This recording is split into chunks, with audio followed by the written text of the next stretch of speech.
Hello दोस्तों, स्वागत है आप लोग का। तो दोस्तों आप सभी को छठ की हार्दिक शुभकामनाएं। ठीक है, चलिए सेशन को स्टार्ट करते हैं। छठ अच्छे से मनाइए आप लोग, है ना। उसके बाद आप करंट अफेयर भी देखते रहिए और साथ साथ में पढ़ाई भी करते रहिए, क्योंकि छठ की छुट्टी बहुत लंबी हो जाती है कई बार हमारी ना। हफ्ते भर, 15-15 दिन, इवन अगर आप पूरा बिहार देखो तो लगभग मुझे लगता है कि 1 महीने की पूरी छुट्टी में चली जाती है, क्योंकि होता क्या है कि दिवाली होती है, दिवाली के बाद छठ स्टार्ट हो जाता है ना। तो ठीक है, आप छठ पूजा बहुत अच्छे से सेलिब्रेट करिए, है ना। आप सभी को बहुत हार्दिक शुभकामनाएं। और उसके बाद साथ में लेकिन थोड़ी थोड़ी पढ़ाई भी करते रहिएगा, ठीक है ना। चलो सेशन को स्टार्ट करते हैं। तो आज डेट है दोस्तों 7 नवंबर। देखें करंट अफेयर न्यूज में कौन कौन सी न्यूज इंपॉर्टेंट है हमारे एग्जाम पॉइंट ऑफ व्यू से। सबसे पहले हम बात करेंगे दोस्तों डल लेक की। हुआ क्या कि डल लेक में जो है पहली बार वुमेन्स ने पार्टिसिपेट किया, जो यहाँ पे बोट रेस होती है उसमें, है ना। अब देखो, एक तरह से देखो तो जो मुस्लिम कल्चर जिसको हम बोलते हैं, तो वहाँ पे क्या होता है कि मुस्लिम कल्चर्स में जनरली औरतों को बुर्का की बात कही जाती है। मेजॉरिटी की मैं बात कर रहा हूँ, मतलब ऐसे अभी भी बहुत सारे लोग हैं जो ये सब कल्चर्स को मतलब उनके लिए ये प्रथाएं जो है एक तरह से रूढ़िवादी लगती है कई लोगों को, है ना। तो वहाँ पे नहीं भी होता है, but measure of the Muslim community में देखोगे तो बुर्का की प्रथा है ना। बुर्के में रहना है आपको जब भी बाहर घर से निकलोगे, राइट। और उनको बाहर की एक्टिविटी में पार्टिसिपेट नहीं करने दिया जाता है, मतलब जॉब नहीं करना है ना। बहुत ज़्यादा पढ़ाई नहीं करनी है, स्टडी नहीं करनी है, ये सारी चीज़ें होती हैं। इवन मैं आपको एक एग्जांपल देता हूँ। मेरा एक दोस्त है, मुस्लिम है, ठीक है। उसकी बहन पढ़ने में अच्छी थी, बट जिस स्कूल में हम पढ़ते थे वो भी उसी स्कूल में पढ़ती थी। उसको क्लास 5th के बाद पढ़ने नहीं दिया गया, मतलब वो क्लास 5th तक पढ़ाई कर ली, बेसिक नॉलेज हो गया उसको, पढ़ना लिखना आ गया, देन उसकी पढ़ाई छोड़ा दी गई। क्यों? क्योंकि इसकी अब मैरिज होगी, है ना। तो वो, लेकिन अब ये सब बहुत चीज़ें चेंज हो रही हैं जब से अभी ग्लोबलाइजेशन बहुत तेज़ी से बढ़ रहा है। उसके साथ साथ क्या इंटरनेट वगैरह हम लोग जान रहे हैं, समझ रहे हैं, पढ़ाई का महत्व समझ रहे हैं। तो आप देखेंगे ये सब चीज़ें अब बहुत लगभग ना के बराबर है। अब यह वो आपको वहाँ मिलेगी जहाँ पे एजुकेशन का स्तर बहुत कम है ना। जहाँ पे एजुकेशन का स्तर थोड़ा सा कम है वहाँ पे आपको देखने को मिलता है। बट अब धीरे धीरे मतलब भारत भी बहुत बढ़िया एक ट्रैक में चल रहा है, ठीक है। तो देखो बात करेंगे डल लेक की। तो डल लेक कहाँ पे, ये आपकी एग्जाम पॉइंट से इंपॉर्टेंट आता है, तो जम्मू कश्मीर में है, ये याद रखेंगे सबसे पहले, ठीक है। अब जैसा कि हम पहले कहते थे कि कोई भी स्टेट की अगर बात होगी तो उस स्टेट के बारे में हम डिटेल में डिस्कशन एक बार करेंगे थोड़ा सा। तो अब धीरे धीरे मैंने उसको ऐड करना चालू कर दिया है। तो इससे क्या होगा फायदा कि अगर जो आपके 28 स्टेट्स हैं, है ना, जो आपके टोटल दोस्तों 28 स्टेट्स हैं, वो सारे के सारे स्टेट्स क्या हो जाएंगे, हम एक बार रिवाइज कर लेंगे वहाँ पे कौन सी लेक पाई जाती है, उसकी कैपिटल क्या है ना। तो इसी रिलेटेड जितनी भी चीज़ें रहेंगी, नेशनल पार्क कौन सा, बायोस्फीयर रिजर्व कौन सा है, रामसर साइट्स कौन सी है, मैप में कौन कौन से उसके स्टेट्स के साथ बॉर्डर शेयर करता है, ये सारी जानकारी हमें एक ही वीडियो में मिल जाया करेगी।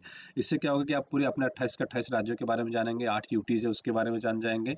इवन वर्ल्ड के बारे में भी धीरे धीरे आपको समझ हो जाएगी। अगर कोई मैं बोलूँ आपसे ईरान कहाँ है, तो आपको जस्ट पता हो कि ईरान इंडिया के किस साइड में है ना। ऐसा आपको फील होना चाहिए या पता होना चाहिए, राइट। देखो जम्मू कश्मीर की अगर बात चल रही है तो जम्मू कश्मीर के ऊपर चर्चा करेंगे, ठीक है। और एक्चुअली में जम्मू कश्मीर का बॉर्डर कैसा है उसकी भी मैं बात करूंगा। तो देखो ये हमारा प्यारा भारत, इंडिया की मैप देखेंगे तो अभी आपको पता है कि 5 अगस्त को ये बिल आया था, आपको अगर याद हो तो 2019 में, ठीक है। और 31 अक्टूबर 2019 से क्या किया था हमने, जम्मू कश्मीर और लद्दाख को अलग कर दिया था, ये दोनों को यूटी बना दिया था। अभी रिसेंटली उमर अब्दुल्ला यहाँ के सीएम है, तो यहाँ पे आपको याद होगा कि अभी इलेक्शन रिसेंटली हुए, अक्टूबर में इलेक्शन हुआ था। तो अब जम्मू कश्मीर का जो पूरा हिस्सा ये हुआ करता था, आप पहले देखो जम्मू कश्मीर ये पूरा होता था, आप ये देख रहे हो जो मैं लाइनिंग कर रहा हूँ ना, ये पूरा जम्मू कश्मीर होता था। लेकिन अभी यूटी बना के जम्मू कश्मीर को बस इतना कर दिया गया है ना। ये पूरा ऊपर वाला पोर्शन क्या है, लद्दाख हो गया है, ठीक है। तो ये चीज़ें बेसिकली याद रखेंगे जो एग्जाम पॉइंट से हमारे रिलेवेंट भी हो जाता है। तो अब देखो अगर मैं एक्चुअली में पहले वाले के जम्मू कश्मीर की बात करूँ तो उसमें अभी एक्चुअल में कंट्रोल कैसा है।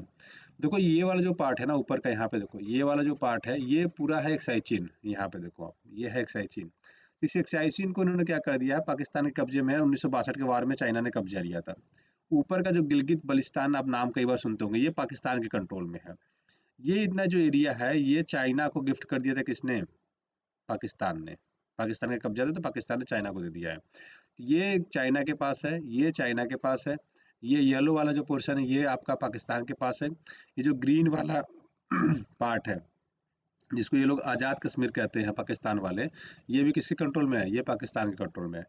जो रेड वाला बस मार्क बच जाता है ये हमारा एक्चुअली कंट्रोल है पूरे इंडिया का, है ना। तो ये वाला जम्मू कश्मीर हमारा है, पूरा तो हमारा ही है। बट अभी रिसेंटली कंट्रोल की बात करो तो इतना कंट्रोल हमारे पास है, जिसको हम इसको एलओसी बोलते हैं ना, लाइन ऑफ कंट्रोल। हाँ ठीक है, तो ये है आपका LOC, line of actual control, ये होता है आपका, ठीक है। इतनी चीज़ याद रखेंगे। अब इसके बारे में थोड़ा सा समझ लेते हैं। देखो मैप तो मैंने बता दिया कि देखो कारगिल जिसको हम बोलते थे ना, अब कारगिल वाला इलाका किसके अंडर में आ गया, लद्दाख के पास में है। ठीक है, तो लेह और लद्दाख। अब देखो एग्जाम पॉइंट ऑफ व्यू से, करंट करंट के पॉइंट ऑफ व्यू से क्या क्या बन जाता है, मैं आपको वही चीज़ें समझाऊंगा। देखो अभी लद्दाख को ना 5 डिस्ट्रिक्ट्स और दिए गए हैं। अब वो 5 डिस्ट्रिक्ट कौन कौन से, आप एक बार वो याद रख लीजिएगा। ठीक है, तो एक आप याद रखिएगा, एक है जास्कर, एक है नुब्रा, ठीक है, एक है चांगथांग, कुछ ऐसा ही नाम है। ठीक है, जास्कर है, नुब्रा है, और एक साम है ना, और एक कुछ मैं भूल रहा हूँ यहाँ पे, शायद 5 है टोटल अभी किया गया है। जास्कर है, नुब्रा है, चांगथांग है, द्रास है। हाँ, एक है द्रास। तो ये देखो 5 टोटल अभी डिस्ट्रिक्ट्स नए इसके बनाए गए हैं। तो ये आपके स्टेट पीएससी वगैरह में डायरेक्टली पूछा जा सकता है कि यूपी के मतलब जम्मू का लद्दाख को कितने नए डिस्ट्रिक्ट्स दिए गए हैं। ये बहुत चर्चा में रहा है, इसलिए आपके एग्जाम पॉइंट से रिलेवेंट हो जाता है ना। तो जास्कर है, नुब्रा है, चांगथांग है, साम है, और द्रास है। आप अच्छा इसको याद कैसे करेंगे, तो आपको याद करने के लिए मैं आपको कुछ ऐसे निमोनिक्स बना देता हूँ। जैसे देखो ज से आप जा, जा, फिर चौ है ना, जा, चौ, दा से द्रास, नशा। हाँ, देखो ऐसे है ना, मतलब एक कहानी जैसे मैंने बताया, जाच दो नशा या जाच दा नशा, है ना, ऐसे कुछ कर लो। तो जा से हो जाएगा जास्कर, च से हो जाएगा चांगथंग, दा से हो जाएगा द्रास, न से हो जाएगा नुब्रा, और सा से हो जाएगा साम। तो ऐसे में ना जाच दो, हम कहते हैं ना जांच कर दीजिए। तो ऐसे जांच दो नशा, नशा को जांच दो, या नशा को जांच दो, या जांच दो नशा। ठीक है, ऐसे कर लोगे तो आपको बेसिकली ये पूरा याद हो जाएगा, है ना, कि कौन कौन से डिस्ट्रिक्ट है। मैंने एक निमोनिक्स ऐसा बना दिया अभी रिसेंटली। ठीक है, जा, च, दा, न, सा। ठीक है, ऐसे आप एक एक फर्स्ट वर्ड से करोगे तो आपको आराम से एक न्यूमेरिक्स बन जाएगा, और ये आपको याद रहेगा। तो ये नए 5 डिस्ट्रिक्ट्स बने हैं, आप याद रखिएगा जम्मू कश्मीर का, तो थोड़ा सा याद रखिएगा। यहीं पे हमने पहली बैटरी बेसिकली आधारित ऊर्जा सोलर प्लांट लगा रहे हैं, वो भी थोड़ा सा एग्जाम, सोलर तो नहीं है, बैटरी वाली हम लोग गीगा प्लांट लगा रहे हैं, ये भी पहला है, यहाँ पे याद रखिएगा। ठीक है, सब करंट की मैं बात बता रहा हूँ, ये अभी आगे आएगा तो डिस्कस करते रहेंगे। अब देखो जम्मू कश्मीर की अगर बात करें, तो यहाँ पे हेमिस राष्ट्रीय उद्यान है, थोड़ा सा याद रखिएगा, जो आपके एग्जाम पॉइंट से रिलेवेंट हो जाता है। और दाचिंगम राष्ट्रीय उद्यान, जो कश्मीरी स्टैग या हंगुल के लिए फेमस है, ऐसे वाले हंगुल के लिए। ठीक है, अब हम किसकी चर्चा कर रहे थे, डल झील की। देखो डल झील आ गया ना, तो डल झील, वुलर झील, वेरीनाग, अनंतनाग। ठीक है, ये सब कहाँ है, यह सब आपका जम्मू कश्मीर में है। अब देखो 5 अगस्त को इसको बेसिकली यूटी बनाने की बात कही गई, तो 31 अक्टूबर को बेसिकली ये फॉर्म में आ गया था, फॉर्म मतलब फॉर्मेशन हो गया था जो हमारे राजपत्र पे उस पे। कैपिटल की बात करें तो देखो मई से लेकर अक्टूबर तक इसकी कैपिटल रहती है दोस्तों श्रीनगर, और जम्मू हो जाती है नवंबर से लेकर अप्रैल तक। ठीक है, क्योंकि इस समय ठंड बहुत पड़ती है श्रीनगर में, तो जम्मू का कैपिटल कर दिया जाता है। डांस देखिएगा, याद रखिएगा रौफ, अगर कई बार पूछ जाता है रौफ डांस कहाँ की है, तो याद रखिएगा धूमल भी है, खुद है, बहुत सारे हैं, बट ये रौफ और धूमल थोड़े से फेमस है। ठीक है, डोंगरी इनका एक लोकगीत है, तो ये थोड़ा सा याद रखेंगे, जो आपके एग्जाम पॉइंट से रिलेवेंट हो जाता है। इसके अलावा अगर मैं बात करूँ रामसर साइट्स में, तो देखो पहले तो 3 ही हुआ करते थे, मैंने बहुत पहले डिस्कस किया था एक बार तो। अब अभी टोटल 5 हो गए हैं, 2022 में 2 बढ़ गए थे, है ना, अगस्त 2022 में 2 बढ़े थे। तो मैं आपको पहले सबसे पहले पुराने पुराने बता देता हूँ। देखो सबसे पहले था वुलर लेक 1990 में। ठीक है, उसके बाद सुरिंसर मंसर लेक है, ये है। ठीक है, 2005 में हुआ था। फिर होकेरा था। ये तो 3 बहुत टाइम से थे। फिर फाइनली देखो 13 अगस्त 2022 को बेसिकली 2 और नए वेटलैंड ऐड किए गए। ठीक है, तो ये देखिए हैगम वेटलैंड है, और आपका ये है सालबग। ठीक है, तो ये थोड़ा सा याद रखेंगे, जो एग्जाम पॉइंट से रिलेवेंट हो जाता है। टोटल 5 रामसर साइट्स है। टोटल रामसर साइट्स कितने, कोई बताएगा? 85 है। सबसे आपको कमेंट करके बताना सबसे ज्यादा रामसर साइट्स कौन से स्टेट्स में है। मैं आपको ऑप्शन भी देता हूँ, तमिलनाडु, ठीक है, उत्तर प्रदेश और आंध्र प्रदेश। चलो 3 ही देता हूँ। इन 3 ऑप्शन से आप मुझे प्लीज कमेंट करके बताइएगा कि सबसे ज्यादा रामसर साइट्स कहाँ पे हैं। टोटल अभी मैं बता रहा हूँ, अक्टूबर 2024 तक का ये अपडेट डेटा है। ठीक है, यहाँ पे टोटल 85 हो गए हैं, है ना।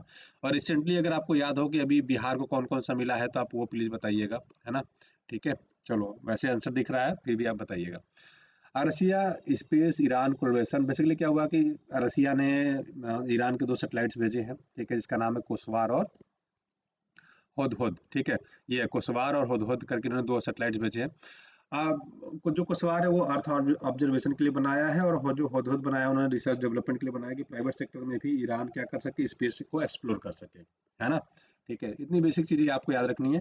अब ईरान की चर्चा हो रही है, थोड़ा ईरान का मैप देख लेते हैं। ईरान का मैप बड़ा इंटरेस्टिंग है और इम्पोर्टेंट भी है। क्यों? क्योंकि आपको पता होगा कि अभी डोनाल्ड ट्रंप जीत के आए हैं, है ना, कल के इलेक्शन की मैं बात कर रहा हूँ। डोनाल्ड ट्रंप यूएसए के प्रेसिडेंट बने हैं, राइट, है ना, डोनाल्ड ट्रंप। अब होगा क्या, जो ट्रम्प की नीतियां रही है ना, हमेशा से ईरान के खिलाफ रही हैं, हमेशा से सैंक्शंस वगैरह लगाते रहे, तो ईरान के लिए थोड़ा सेटबैक सा है ये, है ना।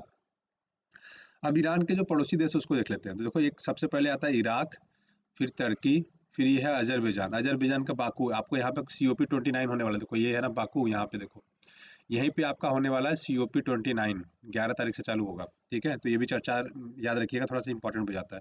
फिर उसके बाद पड़ोसी में देखोगे तो आपका तुर्कमेनिस्तान आ जाता है, तुर्कमेनिस्तान के बाद अफगानिस्तान, उसके बाद पाकिस्तान। और इधर देखोगे तो आपका ये कौन सा स्टेट मैंने बताया था, हॉर्मुज बताया था, किसका किसका बॉर्डर लगता है, तो ईरान का बॉर्डर लगता है किससे, ओमान का। मैंने ये बताया था कि ये छोटा सा जो पार्ट है ये ओमान का पार्ट है। तो आपसे कई बार पूछ लेता है स्टेट ऑफ हॉर्मुज किन दो देशों के बीच है, तो याद रखिएगा ओमान और ईरान के बीच है। और कौन से सागर, तो पर्शियन गल्फ और गल्फ ऑफ ओमान के बीच में है। ठीक है, तो ये थोड़ा सा याद रखेंगे, जो आपके एग्जाम पॉइंट से इंपॉर्टेंट हो जाता है। ठीक है ना, इतनी चीजें आप याद रखेंगे। राइट। अच्छा, एक चीज और याद रखिएगा, ईरान का बॉर्डर देखो तो अरेबियन सी से लगता है, ईरान का बॉर्डर देखो तो पर्शियन गल्फ, यहाँ पे देखो, इधर इधर देखो पर्शियन गल्फ से लगता है। ठीक है, अरेबियन सी से लगता है, और इधर कैस्पियन सागर से भी लगता है। तो ये तीनों इंपॉर्टेंट है, तो थोड़ा सा याद रखेंगे, जो आपको एग्जाम में पूछा जा सकता है। ठीक। चलो, चिया चिया ट्राइब मैंने आपसे डिस्कस किया था, कहाँ पे, इंडोनेशिया की। देखो अब बेसिकली इनकी जो भाषा है वो विलुप्त हो रही है, तो हम इसकी चर्चा इसलिए कर रहे हैं क्योंकि ये बेसिकली अपनी भाषा को कंजर्व करने के लिए ना बहुत कोशिश कर रहे हैं, है ना। तो चिया चिया ट्राइब या सिया सिया ट्राइब भी बोल देते हैं कहीं कहीं, है ना। चिया चिया भी बोलते हैं, सिया सिया भी बोलते हैं, तो आप जो प्रोनाउंसिएशन करना हो कर सकते हैं, बस जानने से मतलब है ना। तो ये कहाँ की ट्राइब से याद रखिएगा, इंडोनेशिया की। तो ये आपके एग्जाम पॉइंट से थोड़ा सा रिलेवेंट है, आप याद रखेंगे सिया सिया ट्राइब कहाँ की है ना। अब देखो, इंडोनेशिया ना आजकल बड़े बहुत ज़्यादा करंट अफेयर में चल रहा है, और मतलब कुछ ना कुछ इंडोनेशिया में घटित हो ही रहा है। अभी मैंने कल आपसे, आपको याद हो तो मैंने इस लो टोबी की बात की थी ना, है ना। ठीक है, यहाँ पे भूकंप भी आया और वोल्केनो इरप्शन भी हुआ था। ठीक है, तो ये भी मैंने आपसे कल चर्चा की थी। तो इंडोनेशिया का आप थोड़ा सा मैप जरूर करके रखें दोस्तों, जिससे कि आपको एग्जाम पॉइंट से रिलेवेंट भी हो जा रहा है ना। तो देखो, इनके कुछ प्लेसेस है, जैसे ये सुमात्रा है, ये वाला पूरा जो बड़ा सा पार्ट है ना, ये सुमात्रा। मैं एक सेकंड में आपको कलर चेंज करता हूँ, हाँ। देखो, ये जो बड़ा वाला पार्ट है इसको सुमात्रा आइलैंड बोलते हैं। ये वाला जो पार्ट है इसको बोलते हैं जावा आइलैंड। जावा आइलैंड पे ही आपका जकार्ता इनकी कैपिटल है, जिसको ये लोग शिफ्ट करके कालीमंथन ला रहे हैं, है ना। क्यों? क्योंकि कहा जा रहा है 2070 तक ये पूरा डूब जाएगा, है ना। तो उससे पहले ये अपनी कैपिटल को कहाँ शिफ्ट करने की कोशिश कर रहे हैं, कालीमंथन में शिफ्ट करने की कोशिश कर रहे हैं। यहाँ पे न्यू साइट्स होगा हमारी कैपिटल का, न्यू कैपिटल का, जकार्ता से यहाँ ले जाएंगे हम लोग। ठीक है। ठीक है, ये है पूरा बोर्नियो आइलैंड, ये याद रखेंगे। ये है सुलवेसी, और ये है आपका ये आपने बाली सुना होगा ना, ये है आपका बाली, और ये कुपांग। ठीक है, इतने बेसिक बेसिक चीजें याद रखेंगे। मैंने आपको एक चीज बताई थी कि इसके तीन पड़ोसी बेसिकली क्या है, तीन पड़ोसी हैं जो मेजरली मतलब बॉर्डर शेयर करते हैं जमीन के साथ। तो एक तो था पापुआ न्यू गिनी, और एक था ईस्ट टाइमर, और आपका एक है मलेशिया। तो ये थोड़ा सा एग्जाम पॉइंट से रिलेवेंट है, तो ये थोड़ा सा याद रखेंगे। ठीक है, तो आशा करते हैं दोस्तों वीडियो पसंद आया होगा। आज थोड़ा वीडियो छोटा है, ठीक है। कल जो चीज़ें एक दो करंट अफेयर रह गया है वो हम कल ऐड कर देंगे। ठीक है, तो आज की वीडियो में बस इतने रखते हैं। आशा करते हैं वीडियो पसंद आया होगा, तो अपने दोस्तों के साथ लाइक शेयर करना ना भूलिएगा। वीडियो देखने के लिए बहुत बहुत धन्यवाद। आपका दिन शुभ हो। Thank you so much, have a great day.